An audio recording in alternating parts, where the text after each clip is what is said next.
Here's our debate for you this morning. There's a big row erupting in a Norfolk village over plans to hoist the Union Jack outside a village hall. I don't know why it's making all this fuss, but believe me, it is. Yes, some residents have called the flag divisive and argue that it puts people off their village, whilst others say there's no shame in taking pride in our national flag. OK. Joining us now to debate this, anti-racist activist Imran Aitan and royal broadcaster Rafe Heydel-Mankoo.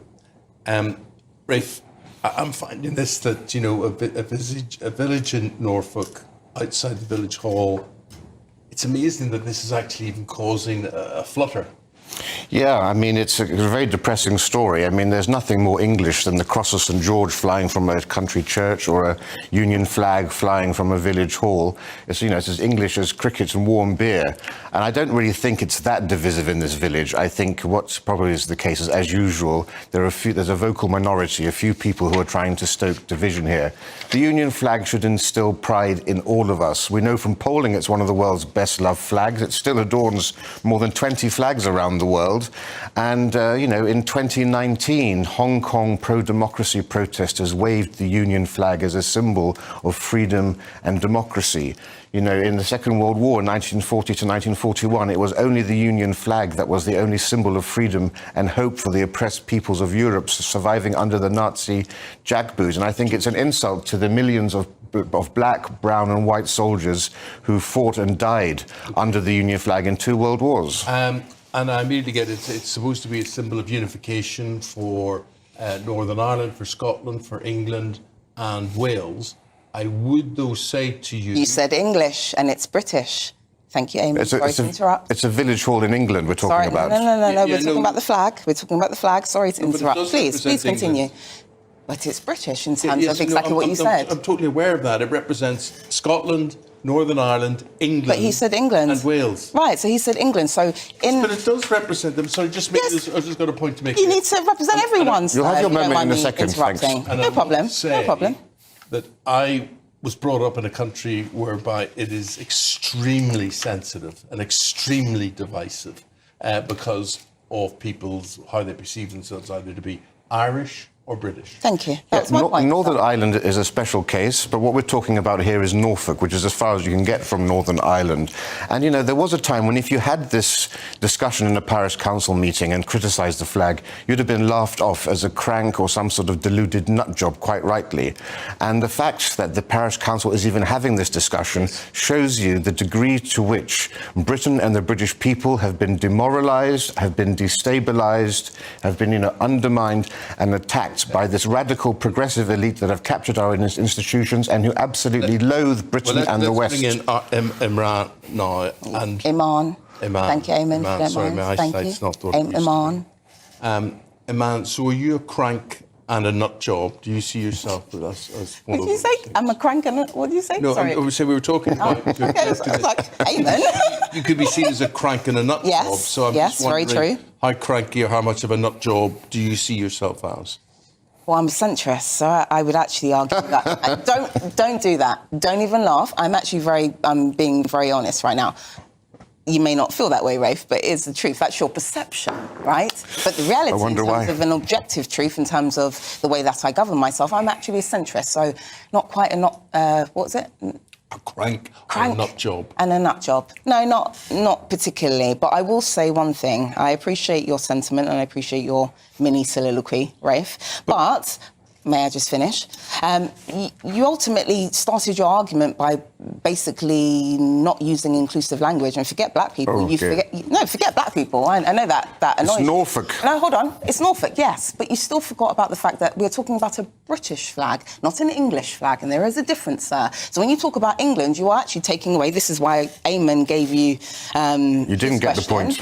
Hold on a second. It's because you didn't include Ireland and Scotland. Just so you know, Irish in terms of indentured servants. They were used to kind of explore the different techniques for colonialism and slavery, just so you know, in Africa. So when you come along and you say English flag and English pride, well, you are kind of ignoring the Irish and Scottish, just so you know. So you might want to lead with... I never said English first flag. And foremost. So that's why I'm not crank and, what was it? Not job. Thank you, amen. Because I listen and I hear when you go correct with your prejudice and bias, sir. But you were born in England. I was. King's College Hospital. So you don't feel any association with this flag, do you? Oh, no, I do. Thank you. That's a very good question. So when we think about the Union flag, it represents so many different countries around the world, purely because of the British Empire. As you know, in Africa, they colonised at their heights and during their reign 50 countries in Africa. So there are a lot of black people that actually see themselves in the Union flag. And what's unfortunate is that we've had all of these riots recently, and they keep going on about how British they are. That's the truth. I used to think prejudice, racism, Islamophobia, bigotry, Union Jack. Now, because of the riots, because of the far-right individuals, now my black female self from King's College London, who was born here in England, now associates Britishness with, obviously, the Union flag and, of course, now the far-right. I think we need to understand what's happening here and call it out, because we're getting these sorts of stories every single day in one form or another. This is ideological subversion. What we're seeing now is an attempt to create a topsy-turvy world, essentially. And it's right out of the communist playbook to question every single thing that we want. There, let me finish, please. I will, but you don't go there with communism. To question every single thing that we once held dear, to denigrate our past, denigrate our culture, denigrate our history, even denigrate the very notion of the nation state. And what, of course, is the symbol of the nation state? It's the flag. We need to call this out, recognise it for what it is, and we need to resist it while we still can. That means a robust promotion of British history, British pride, and British symbols. Are you having these conversations a union flag in every single. Right? 1 second, my dear. A union flag in every single school. Portrait of the King. We need to have a proactive defence of what we have while we still can, and before we lose it. What do you think the Union Jack symbolises to you? Because Aman's saying there that it's been hijacked by the far right. And now, that's what she sees. It hasn't been hijacked by the far right. I mean, when you see black and brown and white athletes at the Olympic Games draped in the Union flag, when you see the way that Hong Kong pro-democracy protesters see it as a great symbol of freedom, and I think it's in the 19th century, for heaven's sake, remember it was Royal Navy ships flying the Union-jacked white ensign that abolished the slave trade and went into Africa and Asia to abolish abhorrent practices. I see the Union flag as a great symbol of all that is great about the British spirit. So I will just say that I appreciate that. I know you very well. We've done many segments before, and I appreciate the fact that you are very much centred around your self-esteem and ego, and who you are is connected to the British Empire. And the Thank British you, Empire, Sigmund Freud. Okay, well, the British Empire is connected to murder, slavery, rape, exploitation. And I know these words feel uncomfortable, but it's the truth. And so I appreciate that you feel the way that you do, sir. With all due respect, Rafe, I like you. I'll be honest, I like you. So I won't negate what you are saying. But I do need you to include something else, which is the fact that the far right, first and foremost, have hijacked the Union Jack, which was first, all centred around Islamophobia, racism, bigotry. Then, because of these recent riots, Ellie, they moved on to the Union flag. Now, for me as a black person, I was just wedded to the Union Jack.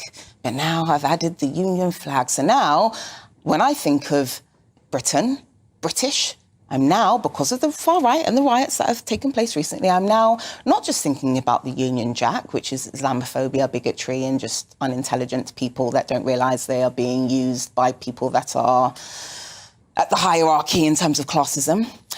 But now I'm adding that with the Union flag. That's changed for you in the last few weeks. Yeah, I'll be honest, Ellie, it has. It has. And the Union flag doesn't belong to any group. It belongs to it belongs to the British people, and the British people don't associate it with the far right. Who's got the loudest voice? Who's got the loudest voice? Well, right now you do. You're right. So not right now in this context. Right now I have the loudest voice. You're perfectly right. But just in the scheme of things in terms of protests and riots, Who has the loudest voice? It was BLM like 4 years ago, but right now it's far right. Don't And so conflate the therefore, far right with the working class of this country. The reasons people were protesting were not because of far right. They feel dispossessed. They feel that they're there's many losing different cohorts. their country and there's their many neighbourhoods. cohorts. All right, and the what's idea leading that the charge you is far can right. slur What's leading the charge millions is of far people right. in this country who love the Union flag, who do not and what's leading associate the charge as being is far right, and who are right, deeply right. disturbed by what they see happening in this country. Yes, in terms of immigration policy, which is due to Folks, the right government. Thank you very Tory much party. indeed. We've got to leave it there. Sorry. Thank you. We're out of time. Thank you, Aman, and thank you very much indeed, Rafe. Appreciate that. Thank you. Let us know what you think on that one. You'll have a view. gbnews.com/you'll say. But running a flag outside a village hall in Norfolk, you sort of think, what's the big deal? What's the big Be deal? considerate. No, be considerate, guys. You can do it. I know you finished your segment, but Amen, I'm not going to let you get away with that one. Be considerate. Be considerate of other people's beliefs and views. If you are considerate and empathetic of everyone else and how they perceive the world, you might just find yourself leading with equality. Just so you know. I'll finish it Let there. me just tell you something. Please. You don't have to lecture me. No, I have on to the when you issues. say things like that, with all due You respect. don't, because I sit in the middle trying to see both sides of things. But did I you grew finish up in with a mine? country Did you finish that with was- mine? You finished with Rafe's. And this is a You right-wing channel. interrupted again. I'd finished with everyone. I'm trying to say you did And then not, you did finished not grow with up- validating his you point, did not not grow mine. Up in Northern Ireland. You're right, I Where a didn't. flag represented something political and anti to a certain religion You're in right. Northern Ireland. You're I right. did. I had to live with And it. just like with black people, you're not black, sir, and I understand racism more than you give me a do, break. Agree, with all Give due me a respect. break. Right, so you're right. You're right. Discrimination. For a So white person, so you're don't right. I lecture me on the haven't Union experienced Jack. racial discrimination or prejudice or bias in regards to being white. But what I have done is experienced it being Do you know black. what? Amen, we're the same, babes. Famously centrist BLM over there. Not the communists and not the Marxists. Let's go to the break. Let's go to the break. Back after this. Thank you.